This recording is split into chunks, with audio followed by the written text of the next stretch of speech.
تنزعوش منه. الا جربتوه بهذه الطريقه وليداتكم غادي يعجبهم وغادي يطلبوه دائما انكم توجدوه لهم. كيجي بنين بزاف. ممكن نستافدوا من الخضر لوليداتنا، نوكلوهم الخضر اللي هي صالحه لهم لصحتهم والنمو ديالهم بدون لحوم. يعني ما يمكنش اننا نتسناو حتى يكون عندنا اللحم عاد نوجدوا طويجين الخضر. الطاجين كيجي اقتصادي وهو بنين بزاف بزاف. عندي بصله كبيره قطعتها دوائر على هذا الشكل هذا، كنحطها في الوسط ديال الطاجين. وعندي البطاطا مقطعه دوائر كنضيفها غير في الجنيبات ديال الطاجين كما كتشوفوا في الصوره باش نعطي الطاجين شكيل، لان العين حتى هي كتاكل. ضروري نحطوا الحاجه اللي نتشهاوها المنظر ديالها يكون بنين بالنسبه لينا. على هذا الشكل هذا كنستمر. ممكن نضيفوا الشيفلور، ممكن نضيفوا القرعه الخضراء، نضيفوا لاريكو، اي نوع ديال الخضر كنتوفروا عليه نضيفوه، ما نتقيدوش بشي نوع ديال الخضر معين. كيجي بنين بزاف. هنا كناخذ الطماطم دوائر كنضيفها بين البطاطا والفلفله حتى هي كناخذها وكنقطعها دوائر وكنضيفها على هذا الشكل هذا الموضح في الصوره. كيجي بنين بزاف وكيجي الشكل ديالو يعني الصراحه كيجي زوين بزاف. هنا عندي الجزر كنضيفه في الوسط ديال الطاجين. الجزر مقطعه دوائر وضعته في الوسط لان الجزر كياخذ لنا الوقت في الطياب.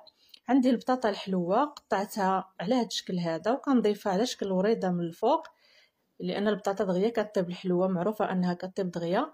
كنوضعها من الفوق وكنضيف عليها 3 دوائر ديال الطماطم. صراحه البطاطا الحلوه زوينه للوليدات ياكلوها، ولا درناها في الطويجنات غادي تعجبهم. هنا كناخذ كميه من القزبر والمعدنوس وكناخذ 3 ديال الفصوص ديال الثوم اللي حكيتهم. عندي التوابل، عندي راس معلقه الابزار، راس معلقه السكينجبير، راس معلقه الخرقوم، وعندي معلقه ديال الملح ومعلقه ديال البابريكا التحميره، وعندي معلقه ديال الكمون كنضيفهم. غادي نزيد عليهم 4 كأس ديال زيت المائده. الا توفرنا على زيت الزيتون نضيفوه، لان زيت الزيتون كيعطي واحد النسمه هائله وصحيه اكثر. انا ما توفرتش على زيت الزيتون. غادي نخلط التوابل ديالي بالملعقه حتى كيتجانسوا لي مزيان، وغادي نزيد عليهم واحد 4 كأس ديال الماء. صافي غير 4 كأس ديال الماء كافي باش يطيب لي فيه هاد الخضر، لان الخضر كامله فيها الماء حتى هي مازال غادي تطلق لنا الماء ديالها من نوضعها تطيب. غادي ناخذ ملعقه وكنوضع هذيك التتبيله على الخضر بهذه الطريقه هذه حتى كتشرب كلها الخضر اللي عندي التوابل. كنوضعها عليها بالتساوي. صراحه الطاجين كيجي بنين بزاف ويعني كله قيمه غذائيه 100% للوليدات صحي. هنا كنضيف الزيتون مشرمل، حتى الزيتون كيعطينا سمه زوينه في الطياب خصوصا في الطويجنات.